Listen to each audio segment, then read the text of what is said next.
नमस्कार, मी नीता देव. आपण पाहत आहात बार्शी टुडे यूट्यूब चॅनल. आता झाली खरी सामन्याला सुरुवात. ओमराजेंविरुद्ध अर्चनाताईंची वेगळी लढत. धाराशिव लोकसभा मतदारसंघात पाटील विरुद्ध निंबाळकर या भाऊबंदकीत हा चुरशीचा सामना रंगतोय.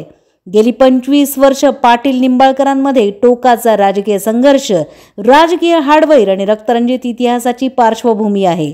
शिवसेना भाजपा या दोन मातब्बर पक्षांना शांत बसवत अगदी प्रतिष्ठेचा प्रश्न करून राष्ट्रवादीच्या अजितदादा गटाने ही जागा पटकावली. अनेक मातब्बरांना शर्यतीमधून बाजूला सारत अर्चना पाटील यांनी ही उमेदवारी मिळवली.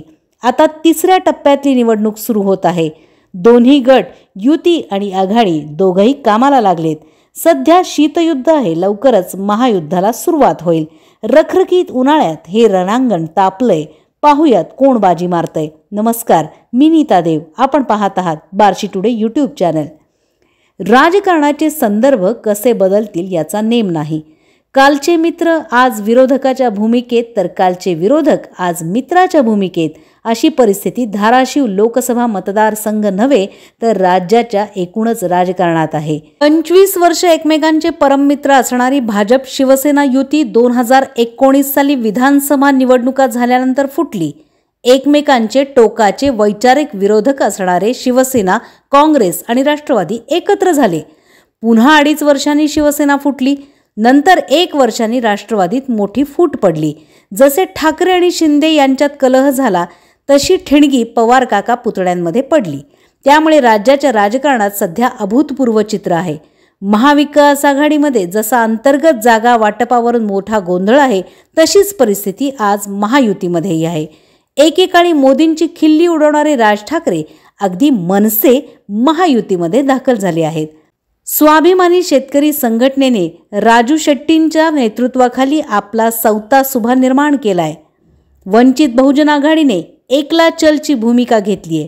पंतप्रधानांच्या सभा महाराष्ट्रात होत आहेत. 85 वर्षांचे शरद पवार दररोज सभा घेत फिरतायत. उद्धव ठाकरेंच्या तोफा दडाडत आहेत. मुख्यमंत्री शिंदे महाराष्ट्र पिंजून काढत आहेत.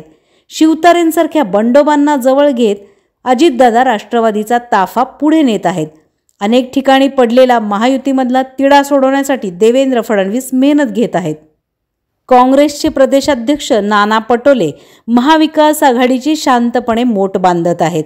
अशा परिस्थितीमध्ये धाराशिवचा गड कोण राखणार याची उत्सुकता आहे. उमेदवारी अर्ज भरताना होणाऱ्या जंगी शक्ती प्रदर्शनाकडे सर्वांचे कान आणि डोळे लागलेत.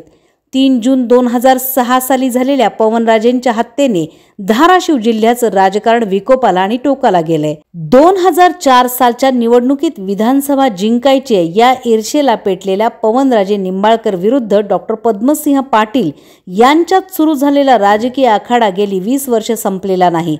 आता फाईट आहे ओमराजेंविरुद्ध अर्चनाताई. धाराशिव जिल्ह्यातल्या 5 विधानसभा मतदारसंघ आणि सोलापूर जिल्ह्यातील एका विधानसभा मतदारसंघात ही कमालीची लक्षवेधी लढत होत आहे. पुढचे 25 दिवस या दोन्ही गटांची सत्व परीक्षा आहे.